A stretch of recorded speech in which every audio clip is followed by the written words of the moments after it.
അൽഹംദുലില്ലാ നഹ്മദുഹു വനസ്തഈനുഹു വനുഅ്മിനു ബിഹി വനതവക്കലു അലൈഹി വനഊദു ബില്ലാഹി മിൻ ശുറൂരി അൻഫുസിനാ വമിൻ സയ്യിആതി അഅ്മാലിനാ മൻ യഹ്ദിഹില്ലാഹു ഫലാ മുളില്ല ലഹു വമൻ യുദ്ലിൽഹു ഫലാ ഹാദിയ ലഹു വനശ്ഹദു അൻ ലാ ഇലാഹ ഇല്ലല്ലാഹു വഹ്ദഹു ലാ ശരീക ലഹു വഅശ്ഹദു അന്ന മുഹമ്മദൻ അബ്ദുഹു വറസൂലുഹു അർസലഹു ബിൽ ഹുദാ വദീനിൽ ഹഖ് ലിയുദ്ഹിറഹു അലദ്ദീനി കുല്ലിഹി വലൗ കരിഹൽ മുശ്രികൂൻ.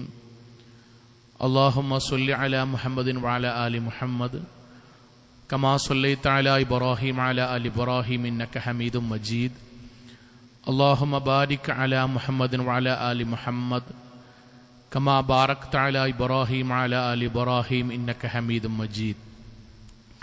അമ്മാ ബഅദ് ഫഇന്ന അസ്തഖൽ കലാമി കലാമുല്ലാഹ് വഖൈറൽ ഹദി ഹദി മുഹമ്മദിൻ സ്വല്ലല്ലാഹു അലൈഹി വസല്ലം വശർറൽ ഉമൂരി മുഹ്ദസാത്തുഹാ വകുല്ല ബിദ്അത്തിൻ ളലാല വകുല്ല ളലാലത്തിൻ ഫിന്നാർ. അഊദു ബില്ലാഹി മിനശ് ശൈത്വാനിർ റജീം. ബിസ്മില്ലാഹിർ റഹ്മാനിർ റഹീം. യാ അയ്യുഹല്ലദീന ആമനു തഖുല്ലാഹ ഹഖ്ക തുഖാതി വലാ തമൂതുന്ന ഇല്ലാ വഅൻതും മുസ്ലിമൂൻ. സ്നേഹാദരണീയരായ സത്യവിശ്വാസികളെ, വിശ്വാസിനികളെ, ജീവിതത്തിൻ്റെ എല്ലാ മേഖലകളിലും റഹ്മാനായ അള്ളാഹുവിൻ്റെ വിധിവിലക്കുകൾ കഴിവിൻ്റെ പരമാവധി സൂക്ഷിച്ച് നല്ല ഭക്തരായി ജീവിക്കണം എന്നോടെന്ന പോലെ ഓരോരുത്തരോടും ഉണർത്തുകയാണ്, വസിയത്ത് ചെയ്യുകയാണ്. അള്ളാഹു നമ്മെ എല്ലാവരെയും അനുഗ്രഹിക്കുമാറാകട്ടെ. പരിശുദ്ധ ഖുർആനിൽ വിശ്വാസികളായ നമ്മെ അള്ളാഹു വിളിച്ചുകൊണ്ട് പറയുന്നൊരു വാക്ക് യാ അയ്യുഹല്ലദീന ആമനു, അല്ലയോ വിശ്വാസികളെ, ആമിനു, നിങ്ങൾ വിശ്വാസികളാകണം. ഒന്ന് രണ്ട് സ്ഥലത്ത് ഇതിന് സമാനമായ പദപ്രയോഗങ്ങൾ ഖുർആൻ നടത്തിയതായിട്ട് കാണും. അല്ലാഹു സുബ്ഹാനഹു വ തആല ഖുർആൻ ഓതുന്ന ആളുകളെയാണ് വിളിക്കുന്നത്. അള്ളാഹുവിൽ വിശ്വസിക്കുന്ന ആൾക്കാരെയാണ് വിളിക്കുന്നത്. നിസ്കരിക്കുന്ന, നോമ്പ് നോൽക്കുന്ന, സകാത്തൊക്കെ കൊടുക്കുന്ന ആൾക്കാരെയാണ് അള്ളാഹ് വിളിക്കുന്നത്. അതുകൊണ്ടാണ് യാ അയ്യുഹല്ലദീന ആമനു, വിശ്വാസികളെ എന്ന് വിളിക്കാനുള്ള കാരണം അതാണ്. എന്നിട്ട് അള്ളാഹുവിൻ്റെ വാക്ക് ആമിനു, ഞാൻ നിങ്ങളെ വിളിച്ചത് നിങ്ങൾ ശരിക്ക് വിശ്വസിക്കണം കേട്ടോ. നമ്മൾ എന്തുകൊണ്ടായിരിക്കും അല്ലാഹു സുബ്ഹാനഹു വ തആല വിശ്വാസികളെ നിങ്ങൾ വിശ്വസിക്കണം, ഒന്നുകൂടി നിങ്ങൾ ദൃഢമായി വിശ്വസിക്കണം എന്ന് പറയാനുള്ള കാരണം എന്താണ്? അതിന് പ്രവാചകൻ സല്ലല്ലാഹു അലൈഹി വസല്ലം നൽകിയൊരു വിശദീകരണമുണ്ട്.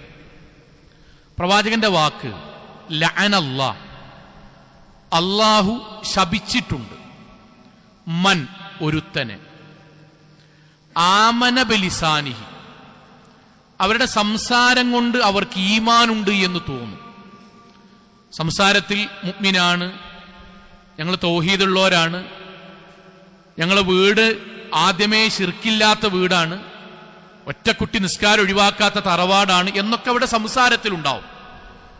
മാ ബി ഖൽബി, പക്ഷെ ആ ഈമാനിന്റെ അടയാളം ഹൃദയത്തിലൂടെ വരികയില്ല, അവർക്ക് അള്ളാന്റെ ശാപം ഉണ്ടാകും എന്ന് പ്രവാചകൻ സല്ലല്ലാഹു അലൈഹി വസല്ലം പറഞ്ഞു. ഈ വാക്കാണ് ഖുർആൻ എടുത്തു പറയുന്നത്. മുസ്ലിമീങ്ങളെ നിങ്ങൾ വിശ്വാസികളാകണം എന്നല്ല ഖുർആൻ പറയുന്നത്, വിശ്വാസികളെ നിങ്ങൾ വിശ്വാസികളാകണം. എന്തേ കാരണം? അതിന് കാരണം, ഒരാൾ ആരാധനാകർമ്മങ്ങൾ നിർവഹിക്കുന്നത് വിശ്വാസത്തിന്റെ ഭാഗം തന്നെയാണ്. എന്നാൽ ഒരാൾ വിശ്വാസിയായി, യഥാർത്ഥ സത്യവിശ്വാസിയായി എന്ന് എന്നെക്കുറിച്ച് പറയണമെങ്കിൽ, നമ്മെക്കുറിച്ച് പറയണമെങ്കിൽ അല്ലാഹു സുബ്ഹാനഹു വ തആല പ്രവാചകനിലൂടെ ചില അലാമാത്തുകൾ, ചില അടയാളങ്ങൾ നമ്മളിൽ ഉണ്ടാകണമെന്ന് പറഞ്ഞിട്ടുണ്ട്. ഒരുപാടുണ്ട്. 3 കാര്യങ്ങളാണ് ഇന്ന് നമ്മൾ പറയുന്നത്. നമ്മുടെ സത്യവിശ്വാസം നമ്മൾക്ക് തന്നെ പരിശോധിക്കുവാനും പോരായ്മകൾ ഉണ്ടെങ്കിൽ പരിഹരിച്ച് മുന്നേറുവാനുമാണ് ഈ വിഷയം നമ്മൾ പറയുന്നത്. ആവർത്തിക്കുന്നു, വിശ്വാസികളെ നിങ്ങൾ വിശ്വാസികളാകണം എന്ന് പറയുന്നത് ആരാധനക്കുറവ് കൊണ്ടല്ല, മറിച്ച് ആരാധനകൾ കൊണ്ടും ഇബാദത്തുകൾ കൊണ്ടും പ്രാർത്ഥനകൾ കൊണ്ടും ഈമാൻ ഉറച്ചിട്ടുണ്ട് എങ്കിൽ നമ്മളിൽ ഉണ്ടാകേണ്ട ഏതാനും ചില അടയാളങ്ങളുണ്ട്, അലാമാത്തുകളുണ്ട്. ആ അലാമാത്തുകൾ നമ്മളിൽ ഉണ്ടാകുമ്പോഴാണ് നമ്മൾ ഉലായിക അൽ മുഅ്മിനൂന ഹഖ്ഖൻ, നേർക്കുനേരെ പൂർണ്ണമായും സത്യവിശ്വാസികളായി എന്ന് അള്ളാഹു നമ്മെ വിലയിരുത്തുകയുള്ളൂ. അതിൽ 3 കാര്യങ്ങളാണ് ഇന്നത്തെ ഖുത്ബയിൽ നമ്മൾ പറയുന്നത്. അതിൽ ഒന്നാമത്തേത് ചെറിയ കാര്യങ്ങളാട്ടോ. ഒന്നാമത്തേത് അത്തഹദ്ദുസ് ബിനിഅമില്ലാഹി ളാഹിറൻ ബിലിസാനി. സത്യവിശ്വാസം ശരിക്കും ഉൾക്കൊണ്ട ഒരാൾ, അയാളുടെ സംസാരത്തിൽ അള്ളാഹു നൽകിയിട്ടുള്ള നിഅമത്തുകളായിരിക്കും കൂടുതലായി വരിക. അള്ളാഹു നമ്മൾക്ക് തന്നിട്ടുള്ള നിഅമത്തുകളായിരിക്കും യഥാർത്ഥ സത്യവിശ്വാസികളുടെ സംസാരത്തിൽ ആദ്യമായും ഭൂരിഭാഗവും വരിക. എന്താണ് സഹോദരങ്ങളെ ആ പറഞ്ഞതിന്റെ അർത്ഥം?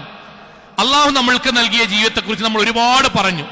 വലനബുലുവക്കും ബിശ്ശരി വൽ ഖൈരി ഫിത്ന, നന്മകൾ കൊണ്ടും തിന്മകൾ കൊണ്ടും ഒക്കെ പടച്ചോൻ നമ്മളെ പരീക്ഷിക്കും. രണ്ടും ഉണ്ടാകും, അത് നമ്മൾക്കറിയാം. എന്നാൽ അള്ളാഹു നമ്മൾക്ക് നൽകിയിട്ടുള്ള പരീക്ഷണങ്ങളെ കുറിച്ച് വാതോരാതെ സംസാരിക്കുന്നവരാണ് നമ്മുടെ നാട്ടിലെ 90% ആൾക്കാരും. കഷ്ടപ്പാടുണ്ടാകും, ജോലി കിട്ടാത്തതുണ്ടാകും, ഡൈവേഴ്സ് ഉണ്ടാകും, നഷ്ടങ്ങൾ ഉണ്ടാകും, രോഗങ്ങൾ ഉണ്ടാകും, ചൂടുണ്ടാകും, തണുപ്പുണ്ടാകും, ഭയം ഉണ്ടാവും, ഇതൊക്കെ ഉണ്ടാവും. ഇതിനെക്കുറിച്ച് കൂടുതലായി സംസാരിക്കുന്നവരായിരിക്കും നമ്മുടെ നാട്ടിൽ നിസ്കരിക്കുന്ന ആളുകളിൽ തന്നെ അധികവും. അള്ളാഹുവിന്റെ പ്രവാചകൻ പറഞ്ഞ വാക്ക്, സത്യവിശ്വാസികളോടായി നമ്മളോട് പറഞ്ഞ വാക്ക്, വിശ്വാസികളെ, ഈമാൻ ഉറച്ച ഒരാൾ അങ്ങനെയല്ല. അയാളുടെ സംസാരത്തിൽ ഭൂരിപക്ഷം വരിക പടച്ചോൻ തന്ന നിഅമത്തായിരിക്കും. അയാളുടെ ജീവിതത്തിൽ ആദ്യമായി അയാൾ സംസാരിക്കുക പടച്ചോൻ തന്ന നിഅമത്തായിരിക്കും. അതിന്റെ താഴെയാണ് അള്ളാഹുവിന്റെ പരീക്ഷണങ്ങളെ കുറിച്ച് അയാൾ പറയുകയും ആളുകളോട് സംസാരിക്കുമ്പോൾ വരികയും ചെയ്യുക. പരിശുദ്ധ ഖുർആൻ അത് നേർക്കുനേരെ നമ്മൾക്ക് പറഞ്ഞു തന്നു. വിശ്വാസികളെ, നമ്മൾ സംസാരിക്കുമ്പോൾ കൂടുതലായി വരേണ്ടത് പടച്ചോൻ തന്ന നിഅമത്തിനെ കുറിച്ചാണ്, പടച്ചോൻ നമ്മൾക്ക് നൽകിയ അനുഗ്രഹത്തെ കുറിച്ചാണ്. എന്തേ കാരണം? ഖുർആൻ അത് നേർക്കുനേരെ നമ്മൾക്ക് പറഞ്ഞു തന്നു. പടച്ചോൻ നമ്മൾക്ക് തന്ന നിഅമത്തുകളെ എണ്ണാൻ നിന്നാൽ, പേപ്പറിൽ എഴുതാൻ നിന്നാൽ, നമ്മൾക്ക് അല്ലാഹു തന്ന നഷ്ടങ്ങളും പരീക്ഷണങ്ങളുടെയും 10 ഇരട്ടി ഉണ്ടാകും. കാഴ്ച മുതൽ ജനനേന്ദ്രിയം വരെ, നാട് മുതൽ പള്ളി വരെ, ഹിദായത്ത് മുതൽ മക്കൾ വരെ, ശരീരത്തിലെ ഒരു താടിരോമം മുതൽ ജീവിതത്തിന്റെ ഓരോ ശ്വാസം വരെ അള്ളാഹു നൽകിയ അനുഗ്രഹങ്ങളെ ഒരു പേപ്പറിൽ എഴുതാൻ വേണ്ടി നിന്നാൽ നമ്മൾക്ക് അള്ളാഹു തന്ന പരീക്ഷണങ്ങൾ കൈകൾ കൊണ്ട് എണ്ണിത്തിട്ടപ്പെടുത്താൻ കഴിയുമെങ്കിൽ നിഅമത്തുകൾ എണ്ണിത്തിട്ടപ്പെടുത്താനേ കഴിയില്ല. എന്നിട്ട് ആയത്ത് അള്ളാഹു അവസാനിപ്പിക്കണം എങ്ങനെ അറിയോ? പക്ഷേ ഇന്നൽ ഇൻസാന, ഇതൊക്കെയാണെങ്കിലും മനുഷ്യന്മാർ അവർ ലവലൂമുൻ കഫാറുൻ, നന്ദികേടും അക്രമവും കാണിക്കുന്നവരാണ് കൂടുതൽ. എന്തേ പറഞ്ഞതിന്റെ അർത്ഥം അറിയോ? നിഅമത്തുകളാണ് കൂടുതലെങ്കിലും സംസാരത്തിൽ കൂടുതൽ പടച്ചോന്റെ പരീക്ഷണങ്ങളാണ് അവരിൽ നിന്ന് വരിക. സഹോദരങ്ങളെ, ഇസ്ലാമിക ചരിത്രത്തിലെ 1-2 സംഭവങ്ങൾ പറയാം. വിശ്വാസികളായ ആളുകൾ ഈ വിഷയത്തെ എങ്ങനെയാണ് സ്വീകരിക്കേണ്ടത് എന്ന് പറയാം. താബിഈ പണ്ഡിതന്മാരിൽ അറിയപ്പെടുന്ന ഒരു വ്യക്തിയാണ് ഇബ്രാഹിം ബിൻ അദ്ഹം. അദ്ദേഹം ഇങ്ങനെ അങ്ങാടി കൂടെ പോകുക, നിസ്കാരം കഴിഞ്ഞിങ്ങനെ അങ്ങാടി കൂടെ പോകാൻ. അങ്ങാടിയിലുണ്ട് ഒരു മുസ്ലിം ആയ യുവാവ്. അവൻ തലയിൽ ഒരു ചെറിയൊരു കെട്ട് കെട്ടിയിട്ട് ഇങ്ങനെ നടന്നു പോണ കണ്ടു. അപ്പം ഇബ്രാഹിം അദ്ദേഹം അദ്ദേഹത്തെ വിളിച്ചു, സലാം പറഞ്ഞു. അവിടെ ചോദിച്ചു, എന്താടാ സഹോദര തലയിൽ ഇങ്ങനെ കെട്ട്? അപ്പൊ അദ്ദേഹം പറഞ്ഞു, എനിക്ക് നല്ലൊരു തലവേദന ഉണ്ട്, ശരീരം ഇങ്ങനെ അസുഖവുമുണ്ട്, അത് മാറാൻ വേണ്ടിയിട്ട് ഇങ്ങനെ കെട്ടിയതാണ്.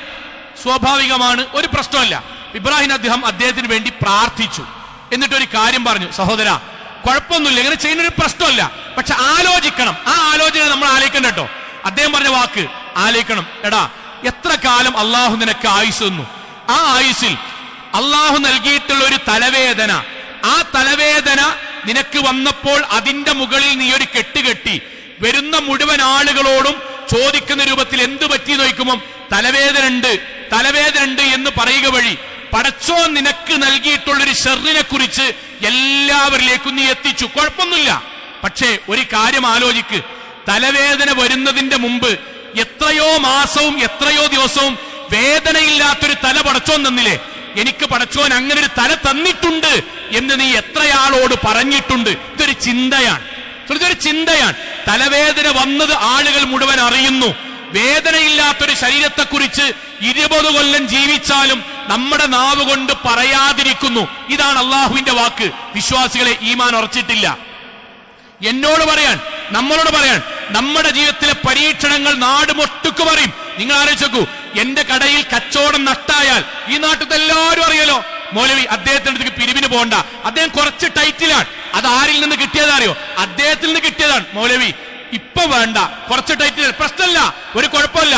എന്നാൽ ടൈറ്റ് ആകുന്നതിന് മുമ്പ് മൗലവി പള്ളിക്ക് എന്തെങ്കിലും ഉണ്ടെങ്കിൽ വന്നോളിട്ടോ, കുഴപ്പമില്ല, അൽഹംദുലില്ലാ, നമ്മളെ കൊണ്ടാവും വരെ ചെയ്യട്ടോ എന്നൊരു വാക്ക് പറയാത്തവൻ കഷ്ടതകളെ കുറിച്ച് മാത്രം സംസാരിക്കുന്നു. ദുഃഖങ്ങളെ കുറിച്ച് മാത്രം സംസാരിക്കുന്നു. ജീവിതത്തിൽ മുട്ടുകാലിനൊരു വേദന വരികയാണ്. എന്താണ് അവസ്ഥ? കാലിന് നടക്കാൻ വയ്യ, ഇരിക്കാൻ വയ്യ, മുട്ട് ചവിട്ടാൻ വയ്യ. ശരിയാണ് സഹോദരങ്ങളെ, നമുക്ക് പ്രയാസമുണ്ട്, ഒരു പ്രശ്നമില്ല. എന്നാൽ നമ്മുടെ ജീവിതത്തിൽ എന്തെങ്കിലും നമ്മൾ ആലോചിച്ച് നോക്കി, ആ മുട്ടുകാലിന് വേദന 45-ലും 50-ലും 60-ലാണ് വന്നത്. അതുവരെ മുട്ടുകൊണ്ട് കയറ്റം കയറാനും പള്ളിയിലേക്ക് വരാനും കിക്കറടിക്കാനും കല്യാണത്തിന് പോകാനും ആ കാലുകൊണ്ട് പടച്ചോൻ ഒരു പ്രശ്നം ഉണ്ടാക്കിയല്ലോ. പടച്ചോൻ അൽഹംദുലില്ലാ, ഈ കാലിന് ഒരു വേദനയും തരാത്ത പടച്ചോനെ നിനക്കാണ് ഖൈറ് എന്ന് ഒരു 5-ആളോടെങ്കിലും ആ കാലിന് വേദന വരുന്നതിന് മുന്നേ നമ്മൾ പറഞ്ഞിക്കണോ? ഉണ്ടാവൂല. കാരണം ഒരു ശീലമില്ല. ഞാൻ എന്നോടടക്കം പറയണ ശീലല്ല. അവിടെയാണ് പറയുന്നത് അത്തഹദ്ദുസ്, പറയണം. ബിനിഅമില്ല, അല്ലാഹ് തന്ന നിഅമത്തിനെ വാഹിറൻ ബിലിസാനി, നാവ് കൊണ്ട് വെളിവാക്കി പറയണം, വെളിവാക്കി തന്നെ പറയണം. 3 കുട്ടികള്, 3-ാമത്തെ കുട്ടിക്ക് ജോലി ശരിയായിട്ടില്ല. അത് കുടുംബത്തിൽ എല്ലാവരും അറിയും, അയലോക്കക്കാരറിയും, മഹല്ലറിയും, മൗലവി അറിയും, എല്ലാവരും അറിയും. 3-ാമത്തെ ശരിയായിട്ടില്ല, മൗലവി പോയിട്ട് ഇങ്ങോട്ട് ആയിട്ടില്ല. ആദ്യത്തെ 2 ആള് 5 കൊല്ലം മുമ്പ് ഗൾഫിലും നാട്ടിലും സെറ്റിൽ ആയിട്ടുണ്ടാവും. അത് ഭൂരിപക്ഷ ആൾക്കാരും അറിഞ്ഞിട്ടുണ്ടാവില്ല. അതെന്തേ കാരണം? അത് കിട്ടിയ നിയമത്താണ്, അത് സംസാരിക്കൂല. കിട്ടാത്തത് നാട്ടിൽ മൊത്തം അറിയും. ഇത് വിശ്വാസത്തിന്റെ അടയാളല്ല. അതുകൊണ്ടല്ലേ സുഹൃത്തുക്കളെ, ഒരു പ്രാർത്ഥന പറയാം. ആ പ്രാർത്ഥന ചൊല്ലിയ ആളാരാണ് എന്ന് നമ്മൾ കേൾക്കുമ്പോൾ അത്ഭുതപ്പെടും. എന്താണ് ആ പ്രാർത്ഥന എന്നറിയോ? അൽഹംദുലില്ലാ, അല്ലാഹുവേ നിനക്കാണ് സർവസ്തുതിയും. എന്തിനാ പടച്ചോനെ നിനക്കാണ് സർവസ്തുതിയും? അല്ലദീ അത്അമനാ വസഖാനാ, പടച്ചോനെ നീയാണ് ഞങ്ങൾക്ക് സുഭിക്ഷമായി ഭക്ഷണം നൽകിയത്, നീയാണ് കുടിക്കാൻ ധാരാളം ഞങ്ങൾക്ക് വെള്ളം നൽകിയത്. വകഫാനാ, നീയാണ് പടച്ചോനെ ഞങ്ങൾക്ക് പൂർണ്ണമായും ഞങ്ങളുടെ ആഗ്രഹങ്ങൾ മുഴുവൻ പൂർത്തീകരിച്ചു തന്നത്. വആവാന, പടച്ചോനെ ഞങ്ങൾക്ക് നീയാണ് പൂർണ്ണമായും സുരക്ഷിതത്വവും സമാധാനവും തന്നത്. കഴിക്കാൻ പൂർണ്ണമായും ഭക്ഷണം തന്നവൻ നീയാണ് പടച്ചോനെ. കുടിക്കാൻ സുഭിക്ഷമായ വെള്ളവും പാനീയങ്ങളും തന്നത് പടച്ചോനെ നീയാണ്. ഞങ്ങളുടെ ജീവിതത്തിന്റെ മുഴുവൻ ആഗ്രഹങ്ങളും പൂർത്തീകരിച്ചെന്ന് നീയാണ്. അല്ലാഹുവേ ഞങ്ങളെ സംരക്ഷിച്ചത് നീയാണ്. അതുകൊണ്ട് അൽഹംദുലില്ലാ, നിനക്കാണ് സർവസ്തുതിയും. ഇത് പ്രാർത്ഥിച്ചത് ആരാ രസങ്ങളെ? ഇത് പ്രാർത്ഥിച്ചത് ആരറിയോ? അഷ്റഫുൽ ഖൽഖ് മുഹമ്മദ് മുസ്തഫ സല്ലല്ലാഹു അലൈഹി വസല്ലം, നബിന്റെ പ്രാർത്ഥന. അത് എന്താ നബി പ്രാർത്ഥിച്ചറിയോ? പടച്ചോനെ കഴിക്കാൻ ധാരാളമായി ഭക്ഷണം തന്ന നീയാണ് പടച്ചോനെ, നിനക്കാണ് നന്ദി. ജീവിതത്തിന്റെ ആഗ്രഹങ്ങൾ മുഴുവൻ പൂർത്തീകരിച്ചു തന്നത് നീയാണ് പടച്ചോനെ, നിനക്കാണ് നന്ദി. അല്ലാഹുവേ എന്റെ ആഗ്രഹങ്ങളും ഇഷ്ടങ്ങളും പൂർത്തിയാക്കി എനിക്ക് അഭയം തന്നത് നീയാണ് പടച്ചോനെ, നിനക്കാണ് നന്ദി. ആ നബിനൊന്ന് ആലോചിച്ചു നോക്കി. നമ്മുടെ ജീവിതത്തിൽ ജനിച്ച അന്ന് ജീവിതത്തിൽ ഇന്ന് വരെ വാപ്പാനെ പ്രവാചകൻ കണ്ടിട്ടില്ല. നബിക്ക് കിട്ടിയ നിയമത്താണ്. എന്നും നമ്മള് ബാപ്പാനെ കണ്ടിട്ടില്ല. 5 വയസ്സ് വരെ ഹലീമ ബീവിന്റെ കൂടെയാണ് പാലെടുക്കാൻ. 6-ാമത്തെ വയസ്സിൽ ഉമ്മ മരിച്ചു. 8-ാമത്തെ വയസ്സിൽ ബാക്കിയുള്ളവർ മരിച്ചു. സംരക്ഷകർ മുഴുവൻ മരിച്ചു. പരിപൂർണമായ പട്ടിണി കിടന്ന റസൂലുള്ളാഹ്. ജീവിതത്തിലെ കഷ്ടപ്പാടുകൾ, ശഅബ് അബീ ത്വാലിബ് പച്ചില പോലും കടിക്കേണ്ടി വന്നു. ജീവിതത്തിൽ ആക്രമണങ്ങൾ, പ്രയാസങ്ങൾ, പല്ലുപോകൽ, കവിളിന് ആണിതറക്കൽ, കുടിയിലേക്ക് തള്ളിയിടൽ, കുടൽമാലകൾ കഴുത്തിലൊഴുക്കലിടൽ, ത്വായിഫിൽ നിന്ന് എറിഞ്ഞാട്ടിക്കൊണ്ടുപോകൽ, പ്രവാചകന്റെ ബന്ധുക്കളെ കൊല്ലൽ, പ്രവാചകന്റെ സ്വന്തം മകൾ ഒട്ടകപ്പുറത്ത് താഴെയിട്ട് കൊല്ലൽ. ആ പ്രവാചകനാണ് നട്ടപ്പാതിരെ എഴുന്നേറ്റിട്ട് കാലിൽ നീര് വരുവോളം നിസ്കരിച്ചിട്ട് ഭാര്യ അയക്കുന്നത്. എന്തിനാ നബി ഞങ്ങൾ കരഞ്ഞിങ്ങനെ നിസ്കരിക്കണത്? അഫലാ അകൂന അബ്ദൻ ശകൂറ, ആയിഷ റളിയല്ലാഹു അൻഹ. ആയിഷ, പടച്ചോനോട് നന്ദി കാണിക്കണ്ട ആയിഷ. സഹോദരങ്ങളെ, എന്തേ പറഞ്ഞറിയോ? നബി എന്നാണ് എനിക്ക് ഹിദായത്ത് തന്നില്ലേ പടച്ചോൻ, ഇന്നെ നബിയാക്കിയില്ലേ പടച്ചോൻ, ഇങ്ങനെ ഉയർത്തി അരയോളം വലിപ്പമുള്ള വീട് തന്നില്ലേ പടച്ചോൻ? പട്ടിണി കിടക്കുമ്പോൾ നോമ്പ് തുറക്കാൻ കാരക്ക് തന്നില്ലേ പടച്ചോൻ? ആയിഷ, അതിനേക്കാളും വലിയ സൗഭാഗ്യ ദുനിയാവിൽ ആർക്കാ കിട്ടിയത്? സോളെ മഹല്ലിലിരിക്കണ നമ്മളൊന്ന് ആലോചിച്ച് നോക്കുക. നമ്മളോട് വന്നിട്ട് ഒരാള്, ഇങ്ങോട്ട് വന്നിട്ട് ഒരാള്, നമ്മളോട് വന്നിട്ട് എന്തൊക്കെയുണ്ട് ഇബ്രാഹിം കാക്ക വർത്താനം? ഒന്നാമത്തെ മറുപടി എന്താ അറിയോ? തട്ടിമുട്ടി അങ്ങനെ പോണ്. എന്റെ അർത്ഥം എന്താ അറിയോ? ഭയങ്കര കഷ്ടപ്പാടാണ്. റാഹത്തുള്ളൊരു മറുപടി കിട്ടൂല. എങ്ങനെയുണ്ട് ജീവിതം? എന്താ മൗലവി സുഖല്ല? എന്തേ? ഒന്നുമില്ല, ചെറിയൊരു കച്ചവടത്തിന് നഷ്ടം. അപ്പോഴുണ്ടാവും 3.5 ഏക്കർ ഉണ്ടാവും, 8 റൂമുണ്ടാകും, മക്കൾ പഠിച്ചൊക്കെ ആയിട്ടുണ്ടാവും. ഇന്നാലും ചെറിയ നഷ്ടം. സമാധാനത്തിലൊരു വർത്താനം. തട്ടിമുട്ടി പോകാണ്, അഡ്ജസ്റ്റ് ആണ്, സുഖല്ല. അങ്ങനെ പോക, ദുനിയാവല്ലേ. ചില ആൾക്കാര് എന്തൊക്കെയുണ്ട് വർത്താനം? മൗലവി ഇന്നോടൊക്കെ സുഖാണോന്ന് ചോദിക്കാൻ നിങ്ങൾക്ക് തോന്നിയാലോ? എന്റെ മൂപ്പരോട് ചോദിക്കാൻ തന്നെ പറ്റൂല. കാരണം ഒന്നുമില്ല, മൂപ്പർക്ക് 2 ദിവസം മുന്നേ ചെറിയൊരു ഊരവേദന വന്നിക്കണ്. ഇനി മരിക്കും വരെ സുഖാണോ ചോദിക്കാൻ പറ്റൂല. ഇതാണ് നന്ദികേട് എന്ന് പറഞ്ഞാൽ. ഇതാണ് നന്ദികേട്. നമ്മുടെ ജീവിതത്തിൽ ഒരിക്കൽ പോലും ഇസ്ലാമിന്റെ നിയമം എന്താ? ഒരാളോട് ആശുപത്രി ബെഡിന്ന് ഓപ്പറേഷന് വേണ്ടി തയ്യാറായി നിൽക്കുന്ന ഒരു മുസ്ലിമിനോട്, മുഹമ്മദ് കാക്ക എന്തൊക്കെയുണ്ട് വിശേഷം? അൽഹംദുലില്ലാ സുഖാടാ, ഇൻഷാ അല്ലാഹ് ഖൈറാകും, ഈ ദുആ ചെയ്യണട്ടോ, കഴിഞ്ഞു. അതാണ് മുസ്ലിം. അതാണ് ഈമാൻ എന്ന് പറഞ്ഞാൽ, അതാണ് തഖ്വ എന്ന് പറഞ്ഞാൽ. പരിശുദ്ധ ഖുർആന്റെ ഒരു ആയത്ത് പറയട്ടെ, നമ്മളുമായി ബന്ധിപ്പിക്കാൻ കേട്ടോ. ഖുർആന്റെ വാക്കാണ് ഫഇദാ അൻഅംനാ അലൽ ഇൻസാൻ. ചില മനുഷ്യന്മാർക്ക് ഞാൻ നിഅമത്ത് കൊടുത്താൽ അഅറള വനആ ബിജാനിബിഹി, ആ നിഅമത്തിനെ കുറിച്ച് ദുനിയാവിൽ ഒരു മനുഷ്യനോട് അയാൾ പറയില്ല. അയാൾ ഇങ്ങനെ ജീവിക്കും. പിരിവാര് വന്നാലോ എനിക്കുണ്ട് എന്ന് അറിഞ്ഞാലോ, ബാക്കിയുള്ളവര് ഞാൻ എങ്ങനെ ഉണ്ടാക്കിയെന്ന് അന്വേഷിച്ചാലോ ഇങ്ങനെ ജീവിക്കും. ഒരാളോടും പറയില്ല, ഒരു നിഅമത്തും പറയില്ല. കഷ്ടപ്പാടാണ്, ഒന്നും ആയിട്ടില്ല, ശരിയായിട്ടില്ല, എന്തോ ഒരു ജോലി അയക്കണം. മൂപ്പർക്കറിയാം നാട്ടിൽ 1 ലക്ഷമാണ്, എന്നാലും എന്തൊക്കെയാ ഒരു 16 റുപ്യ അങ്ങനെ കിട്ടുന്നുണ്ട് തോന്നുന്നു. അങ്ങനെ പറയുള്ളൂ. അങ്ങനെ അവർ ജീവിക്കും. എന്നാൽ ഖുർആന്റെ വാക്ക് ഫൈദാ മസ്സഹു ശർ, അതിന്റെ ഇടയ്ക്കെങ്ങാനും വല്ല പരീക്ഷണം വന്നാൽ, മുട്ടുങ്കാലിന്റെ വേദന വന്നാൽ, ഡൈവേഴ്സിന്റെ ചർച്ച വന്നാൽ, കച്ചവടത്തിൽ നഷ്ടം വന്നാൽ, വിചാരിച്ച രൂപത്തിൽ പൈസ കിട്ടാതിരുന്നാൽ, ഏതെങ്കിലും ഒരു അസുഖം വന്നാൽ, ഏതെങ്കിലും ഒരു വേദന വന്നാൽ, അള്ളാഹുവിന്റെ വാക്ക് അവർ നടന്നും ഇരുന്നും കിടന്നും പ്രാർത്ഥിക്കും. നാട്ടുകാരോടൊക്കെ പറയും, മൗലവിനോട് പറയും, മൗലവി കുറച്ച് കഷ്ടത്തിലാണ്, നിങ്ങളൊന്ന് ദുആ ചെയ്യണം കേട്ടോ. പ്രാർത്ഥിക്കുന്നതിന് കുഴപ്പമില്ല, പറയാനും കുഴപ്പമില്ല. പക്ഷേ നന്മകൾ കാണാതിരിക്കുകയും ഷർറ് മാത്രം എടുത്തു പറയുകയും ചെയ്യുക എന്നുള്ളത് വിശ്വാസിക്ക് ഭൂഷണമല്ല. ഒന്നാമത് നമ്മൾക്ക് അല്ലാഹ് നൽകിയ അനുഗ്രഹങ്ങളെ എടുത്തു പറഞ്ഞു പ്രാർത്ഥിക്കണം. അല്ലെങ്കിൽ നമ്മളോട് ഒരാൾ എന്തൊക്കെയുണ്ട് എന്ന് ചോദിക്കുമ്പോൾ നമ്മളിൽ നിന്ന് ആദ്യമായി കിട്ടേണ്ടത് അൽഹംദുലില്ലാ സുഖാണ്, ബാക്കി വേദനയല്ല ഇൻഷാ അല്ലാഹ് അത് പിന്നീട് പറയാം. ഒരു വിശ്വാസിയിൽ നിന്ന് കേൾക്കേണ്ടതും കാണേണ്ടതും ആദ്യമായി കിട്ടിയ നിഅമത്തിനെ കുറിച്ചാണ്. നിരാശയല്ല, സങ്കടമല്ല, വേദനയല്ല. പടച്ചോനെ ഇത്രയും കാലം പള്ളിക്ക് വരാൻ കഴിഞ്ഞല്ലോ, ജമാഅത്തിന് വരാൻ കഴിഞ്ഞല്ലോ, ജുമാക്ക് വരാൻ കഴിഞ്ഞല്ലോ, ഇരുന്നിട്ടാണെങ്കിലും പള്ളിക്ക് വരാൻ കഴിഞ്ഞല്ലോ, നോമ്പ് നോൽക്കാൻ പകുതിയെങ്കിലും കഴിഞ്ഞല്ലോ, അൽഹംദുലില്ലാ ബാക്കി ശരിയാകും എന്നതാണ് വിശ്വാസത്തിന്റെ അടയാളം. എന്തുകൊണ്ടാണ് ഇത് ഒന്നാമത്തെ അടയാളമായിട്ട് പറയാൻ കാരണം? നിസ്കരിക്കണ നോമ്പ് നോൽക്കണ ആൾക്കാരുടെ ചോദിച്ചു നോക്കണി, എല്ലാവർക്കും പറയാനുള്ളത് സങ്കടങ്ങളും ടൈറ്റും നട്ടവും കട്ടതി മാത്രമാണ്. സഹോദരങ്ങൾ, അവിടുന്ന് മാറണം. ഒന്നതാണ്. രണ്ടാമത്തെ എന്താ അറിയോ? രണ്ടാമത്തേത് ജീവിതത്തിലെ ബോധ്യമാണ്. ആ ബോധ്യം എന്താണ്? വഅന്നല്ലാഹ ഖാദിറുൻ അലാ സലബിഹാ വഅലാ തബ്ദീലിഹാ. പടച്ചോൻ തന്ന ഈ നിഅമത്തില്ലേ, ആ നിഅമത്ത് ഏത് സമയവും പടച്ചോന് പിൻവലിക്കാൻ കഴിയും എന്ന ബോധ്യം മനസ്സിലുണ്ടാകണം. ഇതാണ് ഈമാന്റെ രണ്ടാമത്തെ അടയാളം. പടച്ചോൻ നമുക്ക് തന്ന ഈ നിഅമത്തില്ലേ സഹോദരങ്ങളെ, ഈ നിഅമത്ത് ഏത് സമയത്തും പടച്ചോന് പിൻവലിക്കാം എന്ന ബോധ്യം, ഉറച്ച ബോധ്യം നമുക്കുണ്ടാകണം. അതെന്തേ അങ്ങനെ പറയാൻ കാരണം? നമ്മുടെ ജീവിതം അങ്ങനെ അല്ല എന്നുള്ളതുകൊണ്ടാണ്. നമുക്ക് കുറച്ചൊരു പൈസ ഉണ്ടായി, ചിലപ്പോൾ നമ്മുടെ നാവുകൊണ്ട് പറയില്ല കേട്ടോ. നമുക്കൊരു വീടുണ്ടായി, മക്കളൊക്കെ ഉണ്ടായി, അത്യാവശ്യം ഒരു സാമ്പത്തികം വന്നാൽ പിന്നെ നമ്മുടെ സ്വഭാവം മാറി. ആ മാറ്റം എന്താ അറിയോ? ഇതൊക്കെ ഞാൻ നയിച്ചുണ്ടാക്കിയതാണ്. ഞാൻ പണ്ട് എന്നെ പോലെ തന്നെ ഞാൻ നന്നായി നയിച്ച് മെനക്കെട്ടുണ്ടാക്കിയത് തന്നെയാണ്. അതങ്ങനെ ഇങ്ങനെയൊന്നും പോകൂല. ആ വാക്ക് നാവുന്ന് വരൂല. നിസ്കരിക്കണോന്ന് വരൂല. നമുക്ക് നിസ്കരിച്ചിട്ടും വരുന്നുണ്ടെങ്കിൽ അതിന്റെ അർത്ഥം നിസ്കാരം പരലോകത്തേക്ക് എത്തിയിട്ടില്ല എന്നാണ്. നോമ്പോറ്റിട്ടും വരുന്നുണ്ടെങ്കിൽ അതിന്റെ അർത്ഥം എന്താ അറിയോ? നോമ്പ് നമ്മളെ സ്വാധീനിച്ചിട്ടില്ല എന്നാണ്.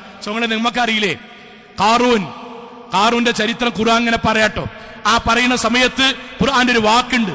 കാറൂനിന്റെ സമ്പത്തുമായി ആ നാട്ടിലുള്ള ഒട്ടകക്കൂട്ടങ്ങൾ ഇങ്ങനെ പോകുമ്പോഴേ അവിടുത്തെ നാട്ടിലെ ആൾക്കാർ പറയാൻ യാ ലൈതലനാ മിത്ല മാ ഊതിയ ഖാറൂൻ, പടച്ചോനെ കാറൂനൊക്കെ കൊടുത്ത മാതിരി സമ്പത്ത് ഞങ്ങൾക്കൊന്ന് കിട്ടിയിരുന്നെങ്കിൽ എന്ന് ആൾക്കാർ പ്രാർത്ഥിച്ചു. അത്രയും പൈസയാണ്. കാറൂനേക്കാളും വലിയ മുതലാളി ഇവിടെ ആരുമില്ല. അത്രയും പൈസയാണ്. പക്ഷേ അള്ളാഹുവിന്റെ വാക്ക്, പടച്ചോന്റെ വാക്ക്, ഫഖസഫിനാ ബിഹി വബിദാരിഹി അൽ അർള് ഫമാ കാന ലഹു മിൻ ഫിഅത്തിൻ യൻസുറൂനഹു മിൻ ദൂനില്ലാ. അവനെയും അവന്റെ കൊട്ടാരത്തെയും അവന്റെ സമ്പത്തിനെയും ഭൂമിയിൽ ഞാൻ എന്നേക്കുമായി കീഴ്മേൽ മറിച്ചു മൂടി. സമ്പത്ത് കൊണ്ട് രാജാവായി നടന്നവർ ഫിർഔൻ, ഖാറൂൻ, എത്ര മനുഷ്യന്മാർ സുഖലോലുപതയിൽ ജീവിച്ച് പടച്ചോൻ സെക്കൻഡുകൾ കൊണ്ടില്ലാതാക്കി. നമുക്ക് എത്ര ആൾക്കാരെ പറയാണ്ടാവും? എനിക്കറിയുന്ന എത്ര മനുഷ്യന്മാരുണ്ട്, എത്ര മനുഷ്യന്മാർ ആ നാട്ടിലെ സകല പള്ളി കമ്മിറ്റിയിലും ആ നാട്ടിലെ മുഴുവൻ സാമൂഹ്യ ക്ലബിലും പൈസ കൊണ്ട് അമ്മാനാടിനാളാണ്. അമ്മാനമാടിനാള്. ചെറിയൊരു മുഴ വന്നു, കുട്ടിക്ക് വന്നു, ട്രീറ്റ്മെന്റ് നടത്തിയപ്പോഴേക്കും പകുതി പൈസ പോയി. ഭാര്യക്ക് കൂടി വന്നു. ഇന്ന് 8ാമത്തെ കൊല്ലം ഗൾഫിലാണ്. വീട് വിറ്റു, കട വിറ്റു, പറമ്പ് വിറ്റു. ഇന്ന് വാടക വീട്ടിലാണ്. സഹോദരങ്ങളെ, തീരുമാനിച്ചാൽ മതി. പടച്ചോന് ചെറിയൊരു മുഴ മതി, ബ്ലഡ് മതി, കുട്ടിക്കൊരു അംഗവൈകല്യം മതി, പേരക്കുട്ടിക്കൊരു ക്യാൻസർ മതി, സ്ട്രോക്ക് മതി. കിട്ടിയത് മുഴുവൻ പടച്ചോൻ എടുത്തുകൊണ്ടുപോകാൻ അത് മതി. ആ രൂപത്തിലാ ജീവിക്കണ്ടേ, അങ്ങനെ ആ വർത്താനം പറയണ്ടേ, ആ ബോധ്യമാണ് മനസ്സിലുണ്ടാണ്ടേ. ഞങ്ങൾ തറവാട്ടാര് പൈസക്കാരാണ്, ഞങ്ങൾ പണ്ട് മുതലേ പൈസ ഉള്ളവരാണ്, എത്ര പോയാലും എത്രയാ പോകാന്നില്ലേ, പടച്ചോൻ ഞങ്ങൾ പരീക്ഷിക്കാണെങ്കിലും എത്രയെന്നില്ലേ, ഇതിന് മാത്രം ഒന്നും പോകുന്നു ഞങ്ങൾക്ക് തോന്നുന്നില്ല. ഈ വർത്താനം നമ്മുടെ നാവുന്ന് വരരുത്. അത് കിബറിന്റെ വാക്കാണ്. വെള്ളിയാഴ്ച നമ്മൾ ഓതുന്ന സൂറത്ത് കഹ്ഫിലെ 2 മനുഷ്യന്മാരുടെ ജീവിതം അല്ലാഹു പറയുന്നുണ്ട്. അതിലൊരാള് തോട്ടത്തിലേക്ക് പ്രവേശിക്കും പറയുന്നുണ്ട്, ഇതൊക്കെ ഞാൻ നയിച്ചുണ്ടാക്കിയ പറമ്പാണ്. തോട്ടം, കൃഷി, വെള്ളം, കന്നുകാലികൾ, വിഭവസമൃദ്ധമായ തോട്ടം, വരുമാനം കണ്ടിട്ട് പറയാൻ ഇതൊക്കെ ഒന്നുമില്ലാത്ത പറമ്പേനി നയിച്ച് ഞാൻ ഉണ്ടാക്കിയതാണ്. അപ്പൊ രണ്ടാമത്തവൻ പറയടാ, പടച്ചോന്റെ അനുഗ്രഹം എന്ന് പറയും, മാഷാ അല്ലാഹ് പറയും, പടച്ചോന്റെ അനുഗ്രഹമാണ് പറയും. അതെന്തിനാടാ? പടച്ചോൻ തരാൻ വിചാരിക്കുകയാണെങ്കിൽ മുമ്പെന്നെ തരാൻ വിചാരിക്കണ്ടേ? പടച്ചോൻ തരാൻ വിചാരിക്കുകയാണെങ്കിൽ ഇന്നക്കാളും അധ്വാനിച്ചവർക്ക് തരാൻ വിചാരിക്കണ്ടേ? ഇത് ഞാൻ നയിച്ചുണ്ടാക്കിയതാണ്. സോളെ ഖുർആന്റെ വാക്കെന്താ? അല്ലാഹു സുബ്ഹാനഹു വ തആല പറമ്പണില്ലാതെയാക്കി. ഖുർആന്റെ വാക്കെന്താ അറിയോ? വഅഹീത ബിസമരിഹി ഫഅസ്ബഹ യുഖല്ലിബു കഫൈഹി അലാ മാ അൻഫഖ ഫീഹാ വഹിയ ഖാവിയത്തുൻ അലാ ഉറൂഷിഹാ. പന്തലോടുകൂടി അവനുണ്ടാക്കിയിട്ടുള്ള മുഴുവൻ വള്ളികളും പഴങ്ങളും കീഴ്മേൽ മറിച്ചു കൊടുത്തു ഞാൻ. എന്നിട്ട് ബോധ്യപ്പെടുത്തി കൊടുത്തു, മനുഷ്യന്മാരെ, ബാപ്പാരും വല്യാപ്പാരും അധ്വാനിച്ചുണ്ടാക്കിയ പൈസ അടക്കം അവനാൻ അധ്വാനിച്ചുണ്ടാക്കിയ പൈസ കൊണ്ട് ജീവിതാവസാനം വരെ ഇന്റതാന്ന് വിചാരിക്കണ്ട. ഒറ്റ പരീക്ഷണം കൊണ്ട് ഇല്ലാതെയാക്കാൻ കഴിയും. ഒരൊറ്റ തീരുമാനം കൊണ്ട് വീടടക്കം വിൽക്കേണ്ടി വരും. ആ ബോധ്യത്തിലെ അവൻ ജീവിക്കൊള്ളൂ. സഹോദരങ്ങളെ, 2 കാര്യം പറഞ്ഞ്, ഒന്ന്, തന്ന നിഅമത്തിനെ കുറിച്ചാണ് സംസാരിക്കേണ്ടത്. അള്ളാഹു നൽകിയ പരീക്ഷണങ്ങൾ പിന്നീട് സംസാരിച്ചാൽ മതി. 2, അള്ളാഹു തന്ന നിഅമത്ത് ഏത് സമയത്തും പടച്ചോൻ എടുത്തുകൊണ്ടുപോകും എന്ന ബോധ്യത്തിൽ വേണം ജീവിക്കാൻ. അതുകൊണ്ട് നന്ദിയുള്ള, വിനയാന്വിതരായ, ഈമാനുള്ളവരായി ജീവിക്കുക. അള്ളാഹു അനുഗ്രഹിക്കുമാറാകട്ടെ.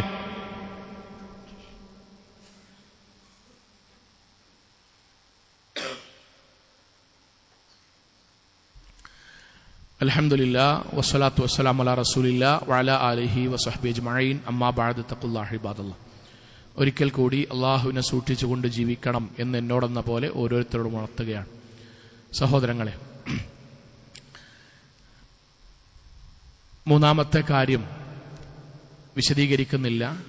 3ാമത്തേത്, അള്ളാഹു തന്ന നിഅമത്തിനെ കുറിച്ച് പറയുകയും ആ തന്ന നിഅമത്ത് നീങ്ങിപ്പോകാതിരിക്കാൻ പ്രാർത്ഥിക്കുന്നതോടൊപ്പം പോകും എന്ന ബോധ്യമുണ്ടാവുകയും ചെയ്യുന്നതോടൊപ്പം 3ാമത്തത് അശ്ശുക്റു ബിനിഅമത്തില്ലാഹി തആല, ആ തന്ന നിഅമത്തിന് പടച്ചോനോട് നന്ദി കാണിക്കുന്നവരാവുക. ഇൻഷാ അല്ലാഹ് വിശദീകരിക്കേണ്ടതാണ്, മറ്റൊരു സമയത്ത് പറയാം. മൂന്നാമത്തേത് മറക്കരുത്, അള്ളാഹു തന്ന നിഅമത്തിന് ഞാൻ നന്ദി കാണിക്കുന്നവനാവുക എന്നതാണ് മൂന്നാമത്തേത്. അള്ളാഹു തൗഫീഖ് നൽകുമാറാകട്ടെ. സഹോദരങ്ങളെ, നമ്മുടെ നാട് വലിയൊരു തെരഞ്ഞെടുപ്പിലേക്ക് പോവുകയാണ്. അപ്പോൾ നമ്മൾ മുമ്പ് പറഞ്ഞ പോലെ അടുത്ത വെള്ളിയാഴ്ചയാണ് ഇലക്ഷൻ ഉണ്ടാകുക. ഇൻഷാ അല്ലാഹ് എല്ലാ ആളുകളും അതിൻ്റെ ഭാഗവാക്കാകണം, നമ്മൾ നമ്മുടെ കുടുംബം. ഒറ്റ കാര്യമേ ഉള്ളൂ, പെരുന്നാൾ ഖുത്ബയിൽ നമ്മൾ പറഞ്ഞ പോലെ നമ്മുടെ രാജ്യത്തിൻ്റെ സന്തോഷവും സമാധാനവും നഷ്ടപ്പെടുത്തുകയും ഇവിടെ ഫാഷിസം കൊണ്ടുവരികയും ചെയ്യുന്ന ആളുകളെ തോൽപ്പിക്കുക എന്നത് മാത്രമാണ് നമ്മുടെ അജണ്ട. ആ അജണ്ടക്ക് നമ്മൾ നമ്മുടെ കുടുംബം മുന്നിലുണ്ടാകണം. ഒരു കാര്യം നമുക്കറിയാം, അള്ളാഹുവിൻ്റെ വിധി ഇൻഷാ അല്ലാഹ് നമുക്ക് പിന്നീട് സംസാരിക്കാം. പക്ഷെ ഒന്നുണ്ട്, അള്ളാഹുവിൻ്റെ വിധി, പടച്ചോന്റെ തീരുമാനം എങ്ങനെയാകണം എന്ന് നമ്മുടെ പ്രവർത്തനം കൂടി നോക്കിയിട്ടാ പടച്ചോൻ തീരുമാനിക്കുക. അതിൽ നമുക്കുള്ള രണ്ട് കാര്യങ്ങളാണ്. ഒന്ന്, നമ്മൾ വോട്ട് ചെയ്യുക എന്നുള്ളതാണ്. രണ്ടാമത്തെ, നമ്മൾ പ്രാർത്ഥിക്കുക എന്നുള്ളത്. ഞാൻ ആ രണ്ടാമത്തെ കാര്യം പറയണത്, പ്രാർത്ഥിക്കുക എന്നുള്ള സോഷ്യൽ മീഡിയയിൽ ഒരു വികാരം ഉണ്ടാകുമ്പോൾ വെറുതെ ഇങ്ങനെ അടിയിൽ ആമീൻ എഴുതലല്ല. അപ്പം ഇന്ന് സുബൈ കഴിഞ്ഞു നമ്മുടെ അടുക്കലേക്ക് മലക്കാൾ ഇറങ്ങി വരുന്ന സമയമാണ്. നമ്മൾ ആ സമയത്ത് പ്രാർത്ഥിച്ചിട്ടുണ്ടോ എന്ന് നമ്മൾ ആലോചിക്കണം. നമ്മൾ വ്യത്യസ്ത രാഷ്ട്രീയ പാർട്ടിയിലൊക്കെ ഉണ്ടല്ലോ, നമ്മൾ ഈ പള്ളിക്കൊന്നും സോഷ്യൽ മീഡിയയിൽ നിന്നുള്ള വികാരത്തിനപ്പുറം നമ്മൾ അള്ളാഹിനോട്, പടച്ചോനെ എൻ്റെ നാട്ടിൽ ദീനനുസരിച്ച് ജീവിക്കാനും ഈ നാട്ടിൽ കലാപമൊന്നും ഇല്ലാതെ ജീവിക്കാൻ പറ്റുന്ന ആളുകളെ പടച്ചോനെ നീ വിജയിപ്പിക്കണം, ബാക്കിയുള്ളവരെ നീ തോപ്പിക്കണമേ എന്ന് സൗങ്ങളെ നമ്മൾ മനസ്സിന്ന് പ്രാർത്ഥിക്കലുണ്ടോ? ഇതൊരു ആയുധമാണ്.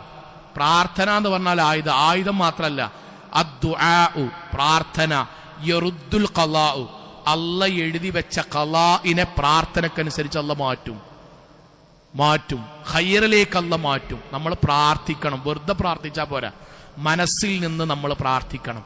ഉമ്മമാരെ, നമ്മളിങ്ങനെ ബേജാറായിട്ട് കാര്യമില്ല, നമ്മൾ പ്രാർത്ഥിക്കുക, ആത്മാർത്ഥമായിട്ട് പ്രാർത്ഥിക്കുക. ഇൻഷാ അല്ലാഹ് എല്ലാവരും അതിൻ്റെ ഭാഗവാക്കാകുക. മക്കളോടും പറയാം. ഇതൊരു സാധാരണ പറയുന്നതിനപ്പുറം ഇന്ന് വരെ സാധാരണ ഞങ്ങൾ പള്ളിയും പറമ്പിൽ നിന്ന് വോട്ടിന് പോകണമെന്ന് നമ്മൾ എവിടെയും പറയലില്ല. അതിന് കാരണം അതിന് ബോധവാന്മാരാണ്. പക്ഷെ നമ്മൾ ഇപ്രാവശ്യം പറയാൻ കാരണം ഇതൊരു അപൂർവമായൊരു തെരഞ്ഞെടുപ്പിന്റെ സംഗതിയാണ്. ജന്തുജാലങ്ങൾക്ക് വരെ പേര് മാറ്റുകയാണ്, ഗേറ്റുകൾക്ക് പേര് മാറ്റുകയാണ്, നാടുകൾക്ക് പേര് മാറ്റുകയാണ്, മനുഷ്യന്മാരെ വേർതിരിച്ച് കൊല്ലുകയാണ്. സ്കൂളിലെ ടീച്ചർമാരടക്കം പേര് നോക്കിയിട്ട് കുട്ടിന്റെ മുഖത്തടിക്കാൻ ബാക്കിയുള്ള കുട്ടികളോട് പറയാണ്. നമ്മളെ കലാപത്തിലേക്കൊരു നാട് പോകുമ്പോൾ അവിടെ സമാധാനത്തിൽ ജീവിക്കാൻ വേണ്ടി നമ്മൾ പ്രാർത്ഥിക്കണം. പ്രാർത്ഥിക്കുന്നതോടൊപ്പം നമ്മുടെ മുഴുവൻ ആളുകളെയും അതിലേക്ക് എത്തിക്കണം. നമ്മൾ ഈ കാണുന്ന പോലെയല്ല ഉത്തരേന്ത്യയൊന്നും, ഈ കാണുന്ന പോലെയൊന്നുമല്ല ഉത്തരേന്ത്യ. അവിടുത്തെ മുസ്ലിം പണ്ഡിതന്മാരെ വിലക്കെടുത്തൊക്കെയാണ്. എന്നിട്ട് അവരോട് പള്ളി മെമ്പറിൽ നിന്ന് ഫാസിസ്റ്റുകൾക്ക് വേണ്ടി വോട്ടഭ്യർത്ഥിക്കാൻ വേണ്ടി അവിടെയുള്ള നവാബുമാരോട്, അവിടെയുള്ള മുഫ്തിമാരോട്, അവിടെയുള്ള ഭരണകൂടം പറയാണ്. സോളെ നമ്മുടെ പ്രാർത്ഥന കൊണ്ട് മനസ്സു മാറണം, നമ്മുടെ പ്രാർത്ഥന കൊണ്ട് പടച്ചോനത് തീരുമാനം ഉണ്ടാക്കണം സഹോദരങ്ങൾ. അതുകൊണ്ട് എല്ലാവരും ഇൻഷാ അല്ലാഹ് സജീവമായി നമ്മുടെ നാടിനെ തിരിച്ചെടുക്കാൻ നമ്മളാൽ കഴിയുന്ന ഭൗതികമായ വോട്ടെന്ന സംവിധാനത്തിൽ ഉണ്ടാവുക. ഇതിൻ്റെയൊക്കെ അപ്പുറം കാരുണ്യവാനായ മലിക്കുൽ ജബ്ബാറായ അള്ളാഹുവിനോട് ആത്മാർത്ഥമായി ആവർത്തിക്കുന്ന വികാരത്തിനടിമപ്പെട്ടല്ല. നമ്മൾ നിസ്കാരത്തിന് ശേഷം ബാപ്പാക്കും ഉമ്മാക്കും വേണ്ടി പ്രാർത്ഥിക്കണ പോലെ നമ്മുടെ ഇത്തവണത്തെ ഇലക്ഷനിൽ ഫാസിസ്റ്റുകളെ പരാജയപ്പെടുത്തുവാൻ വേണ്ടി ആത്മാർത്ഥമായിട്ട് ദുആ ചെയ്യണം. അള്ളാഹു അനുഗ്രഹിക്കുമാറാകട്ടെ. നമ്മുടെ ജീവിതത്തിൽ വന്നുപോയ ചെറുതും വലുതുമായ മുഴുവൻ തെറ്റുകുറ്റങ്ങളും റഹ്മാനായ നാഥ നീ ഞങ്ങൾക്ക് വിട്ടുപുറത്ത് മാപ്പാക്കി തരണമേ റഹ്മാനെ. കത്തിയാൾ നരകത്തിൽ നിന്നും കഠിനമായ ശിക്ഷയിൽ നിന്നും അതിശക്തമായ പരലോകത്തിലെ വിചാരണയിൽ നാഥ നീ ഞങ്ങളെല്ലാവരെയും കാത്തുരക്ഷിക്കണമേ റഹ്മാനെ. അള്ളാഹുവെ, അംബിയാ മുർസലീങ്ങളുടെ കൂടെ സ്വർഗത്തിൽ ഒരുമിച്ച് ചേരാൻ നാഥ നീ ഞങ്ങളെല്ലാവരെയും അനുഗ്രഹിക്കണമേ റഹ്മാനെ. അള്ളാഹുവെ, ഈമാൻ പൂർണ്ണമായി നിലനിർത്തുന്ന നിഅമത്തുകളെ കുറിച്ച്, അള്ളാഹുവിന്റെ നിഅമത്തിനെ കുറിച്ച് സംസാരിക്കുന്ന, അതാളുകളോട് പറയുന്ന, ആ നിഅമത്തുകളെ കുറിച്ച് ബോധവാന്മാരായി നന്ദി കാണിക്കുന്ന നല്ല വിശ്വാസികളായി മാറാൻ നാഥ ഞങ്ങൾ അനുഗ്രഹിക്കണമേ റഹ്മാനെ. അള്ളാഹു, ഞങ്ങളുടെ മാതാപിതാക്കൾ, ഉസ്താദുമാർ, ഗുരുനാഥന്മാർ എല്ലാവർക്കും നാഥ നീ സ്വർഗം നൽകി അനുഗ്രഹിക്കണമേ റഹ്മാനെ. അള്ളാഹുവെ, ഈ നാട്ടിൽ സമാധാനമുള്ള ജീവിതം നയിക്കുന്ന നല്ല പാർട്ടികളെ വിജയിപ്പിക്കണമേ റഹ്മാനെ. അള്ളാഹുവെ, ഈ നാട്ടിൽ കലാപങ്ങൾ നടത്തുന്ന പാർട്ടികളെ നീ പരാജയപ്പെടുത്തണമേ റഹ്മാനെ. അള്ളാഹുവെ, ഈ നാട്ടിലെ മനുഷ്യർക്ക് സമാധാനം നൽകുന്ന പാർട്ടികളെ നീ വിജയിപ്പിക്കണമേ റഹ്മാനെ. അള്ളാഹുവേ, ഈ നാട്ടിൽ കലാപങ്ങൾ ഉതിർത്തുന്ന പാർട്ടികളെ നീ പരാജയപ്പെടുത്തണമേ റഹ്മാനെ. അള്ളാഹുവേ, ഈ നാട്ടിൽ മുഴുവൻ മനുഷ്യർക്കും വിശ്വാസികൾക്കും സമാധാനത്തോടെ സന്തോഷത്തോടുകൂടി ജീവിക്കാൻ കഴിയുന്ന പരിതസ്ഥിതി നാഥ നീ ഞങ്ങൾക്ക് സമ്മാനമായി നൽകണമേ റഹ്മാനെ. അള്ളാഹുവേ, വീടുകളിലും ആശുപത്രികളിലും പ്രയാസങ്ങൾ അനുഭവിക്കുന്ന ഒരുപാട് രോഗികളുണ്ട് നാഥ. എല്ലാവരുടെയും രോഗങ്ങൾ നീ ശമിപ്പിക്കണമേ റഹ്മാനെ. അള്ളാഹുവെ, കടം കൊണ്ട് ബുദ്ധിമുട്ടുന്ന ആളുകൾക്ക് നാഥ പ്രയാസങ്ങൾക്ക് അറുതി വരുത്തണമേ റഹ്മാനെ. അള്ളാഹുവെ, ഞങ്ങളുടെ വരുമാനങ്ങളിൽ നീ ബർക്കത്ത് ചൊരിയണമേ റഹ്മാനെ. അള്ളാഹുവെ, ഞങ്ങളുടെ വരുമാനങ്ങളിൽ ബർക്കത്ത് ചൊരിയണമേ റഹ്മാനെ. അള്ളാഹുവെ, നീ ഞങ്ങളുടെ മക്കളിൽ കൺകുളിർമ പ്രദാനം ചെയ്യണമേ റഹ്മാനെ. اللهم اغفر للمؤمنات والمسلمين والمسلمات الأحياء منهم والأموات إنك مجيب الدعوات يا قاضي الحاجات. اللهم اجرنا من النار، اللهم اجرنا من النار، اللهم اجرنا من النار. ربنا آتنا في الدنيا حسنة وفي الآخرة حسنة وقنا عذاب النار. آمين آمين آمين برحمتك يا أرحم الراحمين.